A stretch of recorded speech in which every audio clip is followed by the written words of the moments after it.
Apparently, there are some people who might not take too kindly the idea of an attack motorcycle patrolling their streets. A cop moonlights as a crime-fighting vigilante riding a super-advanced motorbike, which does of course raise questions about what he's actually doing when he's on the clock. I mean, working security at a nightclub is one thing, but chasing crooks at 300 miles an hour on your own time does seem like pushing the limits of departmental guidelines regarding side hustles. What can I say that hasn't already been said? Street hawk.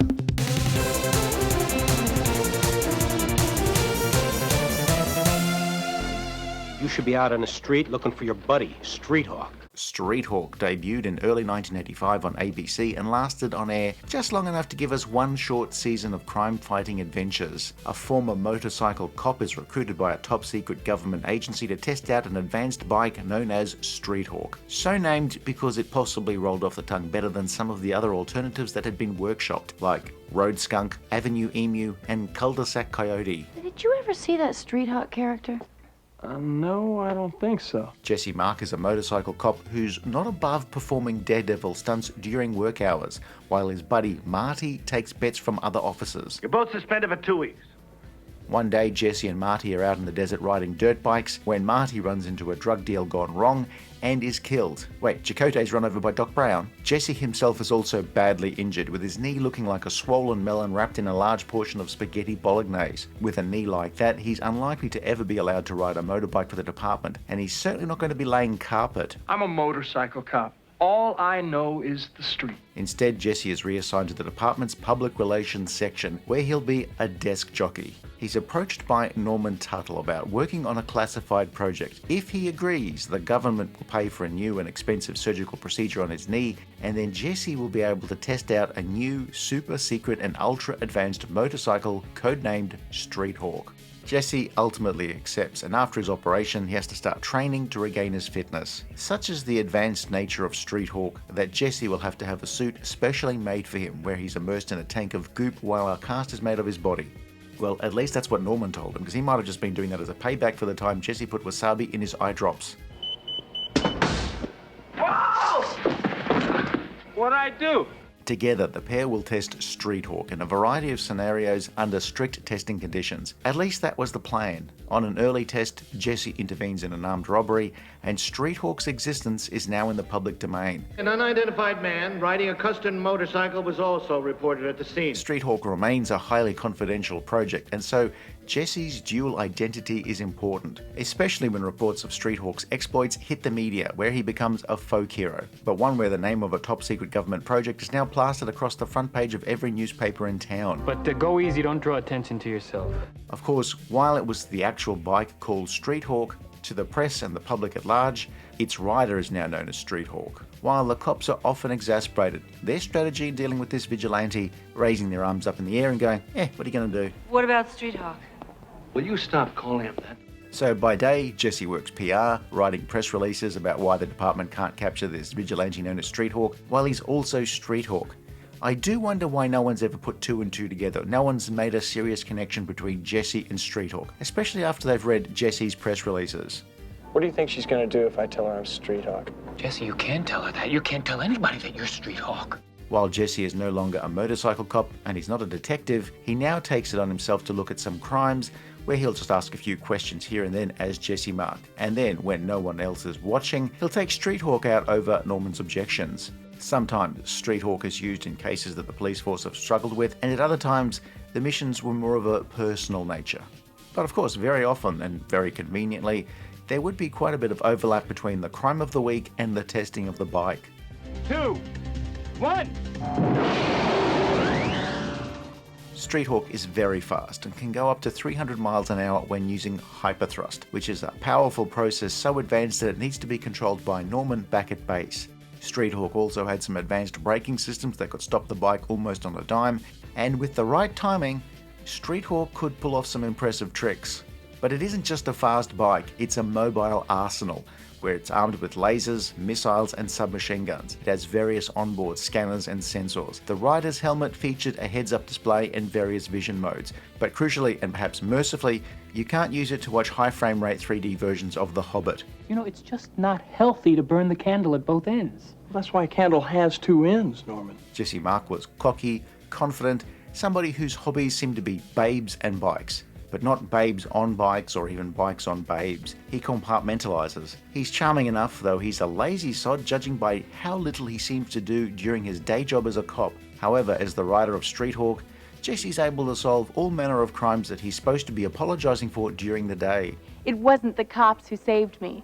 It was Streethawk. Oh.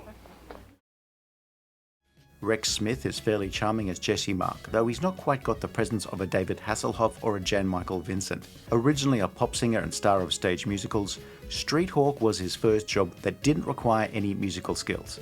At no point does Jesse Mach ever bust out a piano accordion, which is something that we should all be eternally grateful for. Why not? Smith also seemed to be at the pointy end of studio cost cutting, as the costume supervisors seemed to run out of money to buy him enough shirts. Also, I think I may have just worked out why my cousin Alice was so upset when the show was cancelled. Come to think of it, her brother was pretty cut up about it too. Rex Smith would get another chance at playing a masked vigilante a few years later when he appeared in the television movie The Trial of the Incredible Hulk. That was treated as a backdoor pilot for a potential series where Smith would have played blind lawyer Matt Murdock. Oh, there goes the shirt again. Where of course he'd also play the superhero Daredevil. The movie rated well enough, but no Daredevil series starring Smith would eventuate.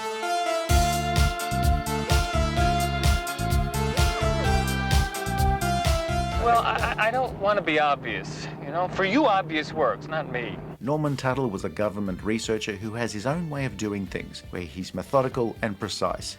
He was the creator of Streethawk, and he always bristled at the way that Jesse treated his baby. Norman is meant to be a bit of a nerd, and he's the guy in the chair, the guy back at base who controls Streethawk's more advanced operations and advises Jesse on the best course of action, though it's often up to Jesse as to whether he follows that advice. Norman's usually to be found back at base, though in some cases he will go out into the field. He is a technical genius on many levels, where he can tap into almost any computer and relay any relevant information back to Jesse.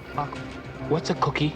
Norman often behaves like a mother hen, clucking about the base, egging Jesse on, always in a flap, but of course he never counts his chicken metaphors before they're hatched. You better be careful. Joe Regalbuto had a long career in movies and television, though his most high-profile gig would be on the long-running sitcom Murphy Brown. Streethawk can help a lot of people. That's why you took the assignment. Rachel Adams was Jesse's colleague in the PR department, where she and Jesse are supposed to liaise with the press. They organise interviews and run press conferences. Though in practice it's really Rachel doing most of the liaising, the organising and the running, where a lot of the time she's doing her job and Jesse's. Jeannie Wilson had played a recurring character in Simon & Simon and was brought to Streethawk after the pilot to replace Jane Modine's character. Rachel's pretty much too busy covering for Jesse to notice that he's never around when Streethawk is there. That's possibly the greatest trick that Streethawk ever pulled, convincing the world he was anyone but that useless lazybones Jesse Mach. I'm going to find out who Streethawk really is. Well, what difference does that make? Their boss was Lieutenant Commander Leo Altobelli, played by prolific character actor Richard Venture. Mach, don't create a problem where there isn't one. Altobelli is 3/4 of the way towards being that stereotypical gruff and grouchy cop boss, but his team don't seem to mind, where they treat him like a teddy bear with anger management issues, possibly because he's just too busy being grouchy about not being able to do anything about Streethawk. This is Jesse Mach, an ex-motorcycle cop injured in the line of duty. It's very easy to see the inspirations for a series like Streethawk. It's a little bit of Knight Rider, a little bit of Airwolf, a little bit of Megaforce, and a lot of Blue Thunder. Someone solving crimes who's got a vehicle with advanced technology and superior firepower. Well, certainly more firepower than Chips had at their disposal. You're right. It's going nowhere. It's here that Bruce Lansbury once again pops up on this channel, where he came up with the basic concept, while Paul Bellis and Robert Wolterstorff fleshed out the characters, wrote the pilot script, and would exec produce the series. Hey, Norman, will you stop passing judgment till you hear the whole story? All right, go ahead. Streethawk had originally been greenlit with the intention of it being the lead-in to ABC's Monday Night Football. The military drama, Call to Glory, was instead given that time slot. Streethawk was then given a Friday night time slot, where its competition was Dallas. What? Which of course won the time slot.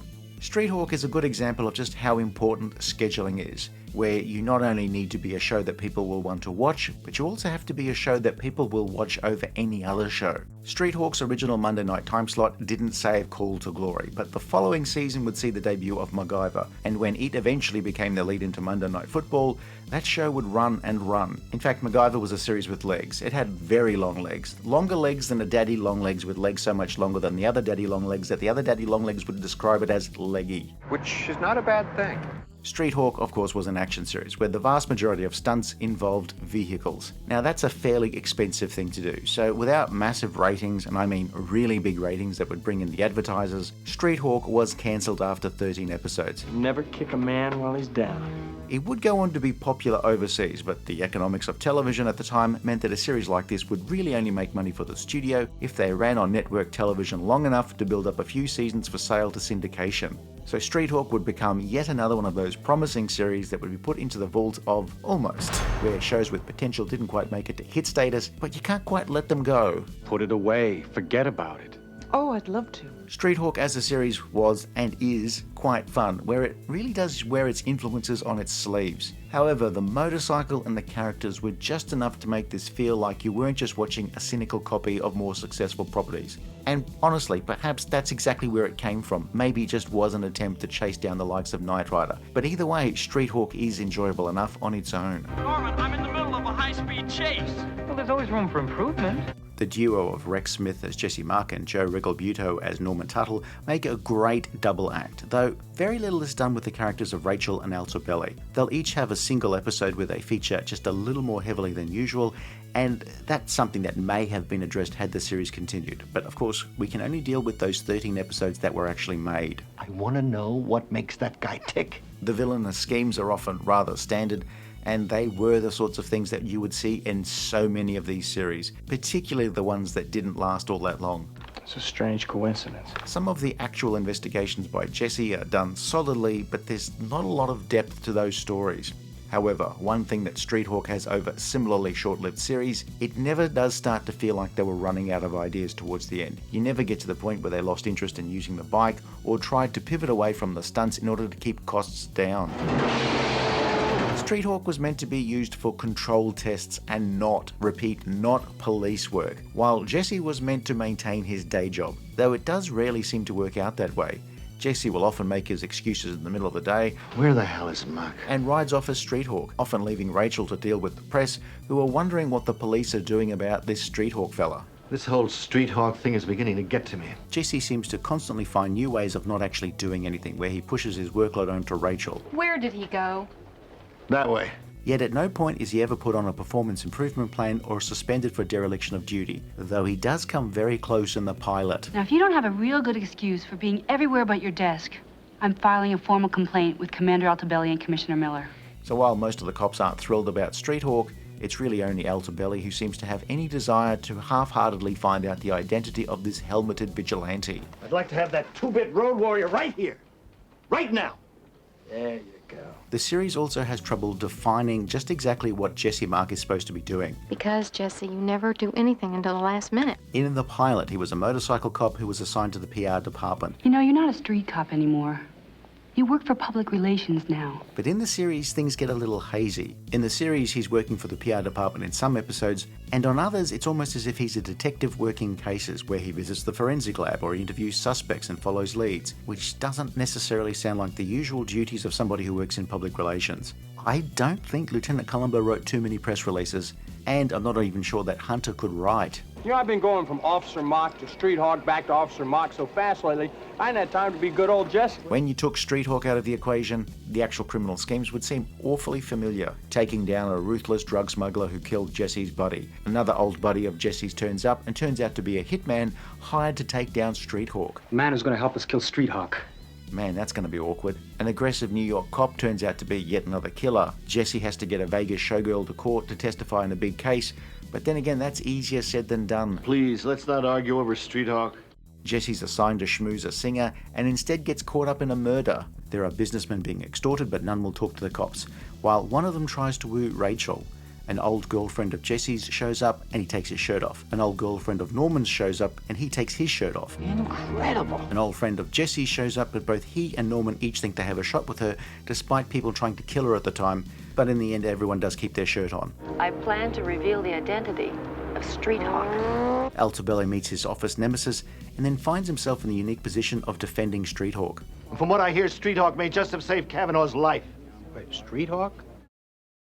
Yeah, most of the time, there's nothing that really needs a fast bike to resolve everything, but it helps. They did at least manage to make Street Hawk showing up not feel like a contractual obligation. I have to finish this. Street Hawk also seems quite overpowered. We very rarely got a sense that any other vehicle was able to take on Street Hawk and not come off second best. If the show had continued to run, I'm sure we would have come up with the old standard, the evil rider with a super advanced bike. Well, how do you know Street Hawk isn't a cop in his real life? Are you kidding? That guy's too hot. The show was definitely lifted by the presence of Street Hawk, despite me not always caring about the big action scenes in a lot of these shows. But I did enjoy the series. It's solid. It's maybe not carbon fiber reinforced and steel wrapped in concrete, but at the very least, it's solid like a chocolate bar that's been left in the freezer for a month. That's disgusting. Now that you It's true, isn't it? The stunts in Street Hawk are outstanding, and we're talking about a show where episodes were often meant to be filmed in around 7 days. Even with those tight schedules, the action scenes are some of the best of the 1980s, certainly some of the best for a one-season show. It's not just the quality of the stunts, but the show often looks really nice, where there was an attempt to make the show visually interesting in some scenes. Street Hawk is an undercover operation. I intend to keep it undercover. Street Hawk's hyper-thrust scenes were created by undercranking the camera to get that hint of extreme speed. And there's also just an attempt at a slightly higher level of visual interest than was usual for most of these series. They'd use filters to add streaks to Street Hawk, and whenever Street Hawk was taken out at night, the production brought in the water tankers to wet down the roads. Now that's the mark of a quality production.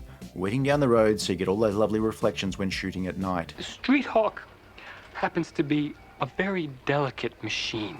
The bike itself was a number of Honda bikes with subtle differences from episode to episode. Even allowing for design differences, there were several bikes built for different purposes. There were hero bikes, some were more detailed for close-ups of the various functions or weapons, and there were lightweight versions built with stunts in mind. The bike in the pilot was designed by Andrew Probert and was redesigned slightly for the series by Ron Cobb. The man, the machine, Street Hawk. They're not necessarily huge names to most viewers, but between them they're responsible or partially responsible for some of the most iconic vehicles in genre productions in the 70s and 80s. Yeah, I agree. Darkstar, the Starship Enterprise from the movies and The Next Generation, the DeLorean Time Machine, the Gunstar and the Nostromo. Jesse's other vehicle was an older model Ford Mustang, but there's no word on whether it could deliver either 300 miles per hour or 3 miles to the gallon. There is also no word on whether Jesse is paid for his gig riding Street Hawk or whether he also has to work a third job using Street Hawk to deliver pizza. Where's Street Hawk when we need him? I'll pretend I didn't hear that. The music of Street Hawk was a mixture of pop song covers, that's what you'll hear now, and the original music created by German electronic act Tangerine Dream. By 1985, the group had been creating music together in one form or another for almost 20 years. They had been creating music for features for a while, though Street Hawk was their first experience with creating music for American television. I'm working as fast as electronically possible. They would provide most of the specially composed music for the series, especially the theme tune, which is now known as Le Parc LA Street Hawk. Of all the 80s series that used electronic music, Street Hawk is one of the best. It makes excellent use of that sound. Tangerine Dream member Christopher Frank produced the music for the series and would later go on to create the music for 90s sci-fi classic Babylon 5. The only one I owe is Street Hawk. Look, I do have a bit of a kink about liking television themes as something that I like to listen to.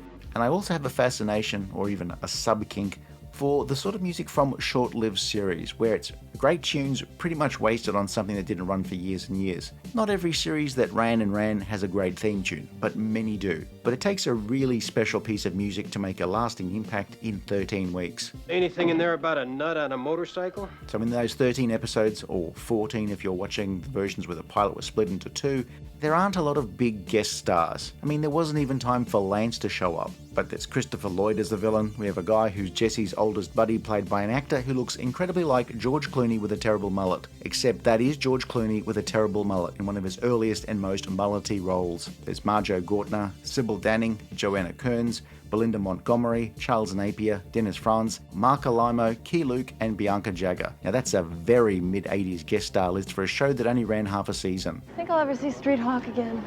Street Hawk, who knows? Street Hawk was a show that I remembered from the 80s, but it was one of those series where I watched the pilot as a video rental rather than watching the weekly episodes. Watching it now for this review, It takes a while for some of this to sink in. it's got an awful lot of period charm and holds up relatively well. It's simple and undemanding, but if that's your thing, it's fairly rewarding.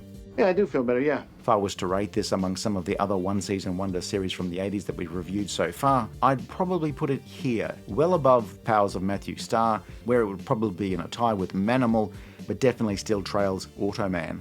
Well, that's a relief to hear. Streethawk is a fun slice of the 1980s wrapped in an action-adventure series. It's mostly well made, and it's a show where potholes have the potential to cause more damage than plot holes. It also has some fantastic action and a pair of leads that are a lot of fun to watch. Two-man operation. That's right. You on the bike out there. Me in here.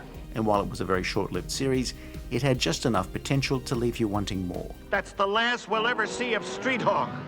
If you enjoyed this review, please like and subscribe, leave a comment below, or check out some of our other videos.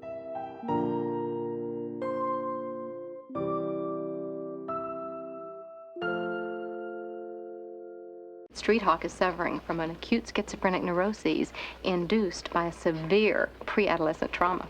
He sounds like one bad driver.